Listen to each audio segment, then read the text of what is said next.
আসসালামু কেউ যদি আপনাকে হুমকি প্রদান করে আপনার হাত ভেঙে ফেলবে, পা ভেঙে ফেলবে, অথবা আপনাকে মেরে ফেলবে, অথবা আপনার পরিবারের ক্ষতি করবে, বড় ধরনের ক্ষতি করে ফেলবে, এই ধরনের কেউ যদি হুমকি দেয়, প্রথম আপনি কোন কাজটা করবেন?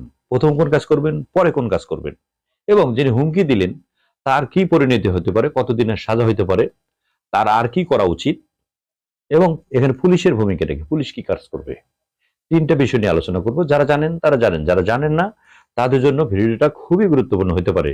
এই না জানা মানুষগুলোর জন্য ভিডিওটা শেয়ার করে দেবেন, আপনার শেয়ার মাধ্যমে তার উপকার হতে পারে। আপনাকে কেউ যদি হুমকি দেয়, এই ধরনের যেটা বললাম, আমাদের সমাজে বিভিন্ন ধরনের কলহ বাধে, জমি জমা নিয়ে, সীমানা নিয়ে, টাকা পয়সা লেনদেন নিয়ে, বিভিন্ন কারণ, পারিবারিক ভাবে অনেক এরকম ঘটনা ঘটে। এই ঘটনা ঘটার শুরুতেই হুমকি আসে, হুমকির পরে মারামারি হয়, ফৌজদারি অপরাধ সংঘটিত হয়। এখন এই হুমকি দেওয়ার পরে আপনার কাজটা কি? আপনাকে কেউ যদি হুমকি দেয়, সর্বপ্রথম আপনি যে সমাজে বসবাস করেন ওই সমাজে মান্যবর ব্যক্তি থাকেন দু চারজন, পেশাজীবী মানুষ থাকেন, ডাক্তার থাকেন, প্রফেসর থাকেন, শিক্ষক থাকেন।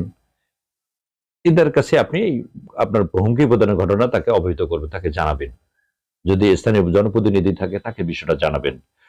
বেশি সময় লাগবে না, তাড়াহুড়ো করে জানাবেন, জাস্ট তাকে অবহিত করলেন, তারা ঘটনাটা জানে। সাথে সাথে আপনি থানায় এসে একটা জিডি করবেন। কোন থানায় জিডি করবেন? আপনি যে থানা এলাকায় বসবাস করেন, যেখানে ঘটনা ঘটেছে, ঠিক সেই থানায় একটা জিডি করবেন। জিডি করার পরে আপনি যদি পুলিশকে বলেন, আমার আসামিকে ধরেন না কেন, আমি জিডি করলাম, ওই লোক আমার হুমকি দিল, আপনি তার ধরলেন না কেন? পুলিশ এই আসামিকে ধরবে না। কেন ধরবে না? আইনে বলা নাই। তাহলে আপনার হুমকি দিল, ধরবে না কেন? প্রসেসটা কি? প্রসেসটা হচ্ছে, যিনি এই জিডির দায়িত্বে থাকবেন, যে অফিসার, সেই অফিসার যেহেতু এটা একটা আমলের অযোগ্য অপরাধ, অধর্তব্য অপরাধ, সেক্ষেত্রে এটা বিজ্ঞ আদালতের অনুমতি নিয়ে কাজ করতে হয়।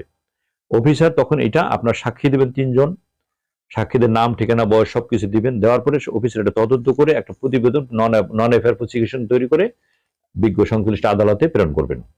আদালত অনুমতি দেবে, তদন্তের অনুমতি হয়ে গেলে তারপর উনি আবার একটা প্রতিবেদন দেবেন, পুরো ঘটনার লিখে উনি দিয়ে দেবেন। এখন আদালত এটা দুই পক্ষকে, আপনাকে যে হুমকি দিয়েছে তাকে, আপনাকে দুই পক্ষকে সমন্বয়ের মাধ্যমে ডাকবে একটা তারিখ দিয়ে। ওই তারিখে দুই পক্ষই যেতে হবে। এখন যিনি হুমকি দিয়েছেন তিনি যদি গুরুত্ব না দেন, যে হুমকি দিয়েছে তো কি হয়েছে, জিডি করছে তাই কি হয়েছে, উনি যদি না যান, সেক্ষেত্রে ওনার নামে কিন্তু ওয়ারেন্ট হবে ওই দিনেই। যেদিন ডেকেছে সেদিন যদি উনি অনুপস্থিত থাকেন, তার নামে সেই দিনে ওয়ারেন্ট হবে। তখন কিন্তু এই পরবর্তী সময়ে যে কোনো দিন তাকে, যে কোনো সময় পুলিশ তাকে গ্রেপ্তার করে নিয়ে যেতে পারে, ওয়ারেন্ট মূলে তাকে গ্রেপ্তার করে নিয়ে যেতে পারে। আর যদি সমনের ডাকে তিনি সেদিন যান বিজ্ঞ আদালত, তখন কি হবে? তখন আদালত দুই পক্ষের কথা শুনবে। শোনার পরে আদালত যদি মনে করে এটা এখানে মীমাংসাযোগ্য, আপোষযোগ্য, সেক্ষেত্রে ওখানে তিনি এটা আপোষ করে দেবেন, মীমাংসা করে দেবেন, মুচলেখা নিয়ে দুই পক্ষকে বিদায় দিয়ে দিবেন, ওই দিনে শেষ। কিন্তু ঘটনা যদি বিজ্ঞ আদালত মনে করেন জেনুইন এর ঘটনা ঘটেছে, তার উদ্দেশ্য খারাপ ছিল, সেক্ষেত্রে আদালত তাকে শাস্তি দিতে পারেন। কতদিনের শাস্তি দিতে পারেন? 6 মাসও দিতে পারেন, 6 মাসও দিতে পারেন, 1 বছরে দিতে পারেন, 7 মাসও দিতে পারেন। আদালতের এখতিয়ার, আদালত যেটা মনে করবেন উনি দিতে পারেন। এটা হলো একটা বিষয়। আর একটা বিষয় বলি, যিনি হুমকি দিলেন তিনি কিন্তু আবেগের তাড়নায় হুমকি দিয়েছেন। তার উদ্দেশ্য কিন্তু হাত ভাঙার কথা ছিল না। তার ভিতরে কিন্তু মাইন্ড ছিল না যে আমি তাকে হাত ভেঙে ফেলবো, তার পা ভেঙে ফেলবো, এ ধরনের কোনো উদ্দেশ্য ছিল না। তার মনে এটি কিন্তু নাই। আপনাকে কিন্তু মেরে ফেলার হুমকি দিয়েছে, কিন্তু তার উদ্দেশ্য এটা না, ও আপনাকে মেরে ফেলবে না, কিন্তু মুখের কথা বলে ফেলছে, আবেগের তাড়নায় রাগ উঠেছে বলে ফেলছে। এটা করা উচিত? এটা করা উচিত না। এখন যদি আপনি হুমকি দিলেন, দেখা যাচ্ছে যে যাকে হুমকি দিয়েছেন তিনি, আপনার তাকে হুমকি দিয়েছেন, আর পা ভেঙে এদিক দিয়ে গেলে তোমার পা ভেঙে ফেলবো।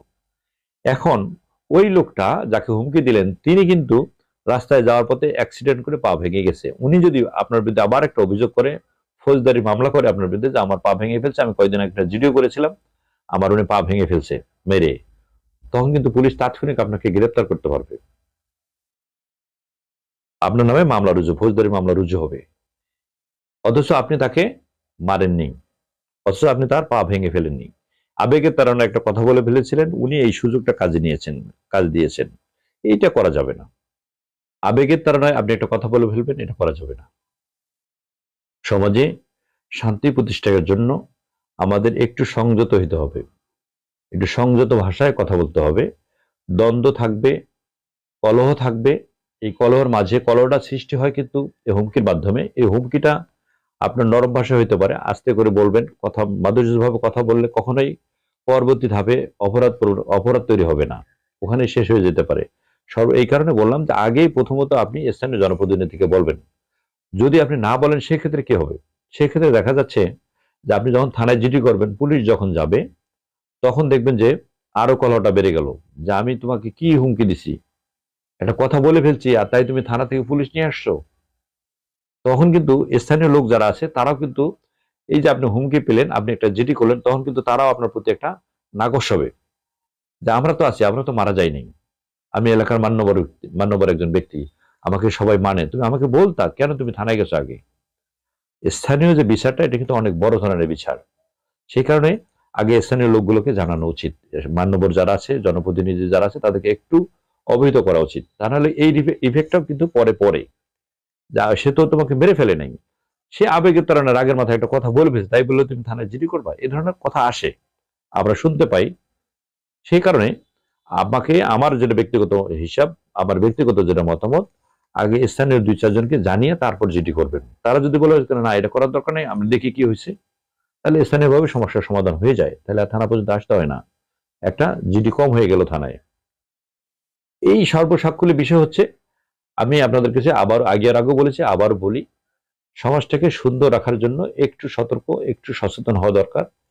কথাবার্তা, চলাফেরা সবকিছু যদি একটু হিসেব করে করেন, সব যদি আপনি সচেতনতার সাথে একটু ইয়ে করেন, দেখবেন যে সমাজটা সুন্দর হবে। আর সমাজটা সুন্দর হলে আপনার বসবাসও সুন্দর হবে, পরিবেশটা সুন্দর, যে যেখানে আছেন ভালো থাকবেন, সুস্থ থাকবেন, নিরাপদে পথ চলবেন।